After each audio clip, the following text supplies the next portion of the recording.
ماشاءاللہ بڑی خوبصورت بڑی نادر گفتگو آپ حضرات نے پیر طریقت اولاد رسول شہزادہ حضور نہال ملت مفکر اسلام خطیب الہند حضرت علامہ سید عادل رضا قادری صاحب قبلہ صاحب سجادہ چنار شریف سے سماعت کی ہے۔ میں بہت بہت مبارکباد پیش کر رہا ہوں حضرات۔ یہ بات حقیقت ہے کہ اس وقت ہندوستان کی بڑی بڑی کانفرنسیں، بڑے بڑے جلسے، بڑی بڑی محافلیں، بڑے بڑے مشاعرے جہاں صلاۃ والسلام کے پاکیزہ باپ کے قریب ہو جاتے ہیں، وہاں سر شام سے لے کر اب تک آپ اسی دل جمعی کے ساتھ میں، اسی ذوق و شوق کے ساتھ میں الحمدللہ فائبر کی کرسی پر بیٹھ کر، زمین پر بیٹھ کر کے آسمان والوں کی باتوں کو سن رہے ہیں۔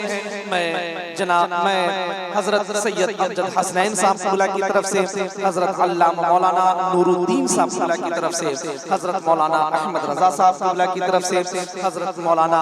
ظفر اللہ صاحب قبلہ کی طرف سے، انجمن اصلاح المسلمین کے تمام تر کارکنان کی طرف سے، اور اس پاکیزہ علاقے کے تمام تر افراد کی طرف سے میں آپ جیسی خوبصورت سماعتوں کے مالکان کا بہت بہت استقبال کرتا ہوں کہ اب تک آپ اس پاکیزہ محفل کا حصہ بنے ہوئے ہیں۔ دعا کریں کہ رب قدیر ہماری آج کی اس خوبصورت محفل کو اپنی بارگاہ میں قبول عطا فرمائے۔ آئیے بڑی تیزی کے ساتھ میں شاعر اہل سنت، شاعر مسلک اعلی حضرت جناب محترم بھائی عصمت رضا بھاگلپوری سے میں گزارش کہ وہ مائک پہ تشریف لائے۔ پہلے راؤنڈ میں انہوں نے صرف اپنے ہونے کا ثبوت دیا تھا، اب ہمیں ان کو بالکل شکم شیر ہو کر کے سننا ہے۔ میں گزارش کروں محترم بھائی عصمت رضا بھاگلپوری سے مائک پہ تشریف لائیں۔ محبت کا ہر ایک جھونکا ہمیں کافور لگتا ہے، کسی بھی شہر سے گزرو وہ بھاگلپور لگتا ہے۔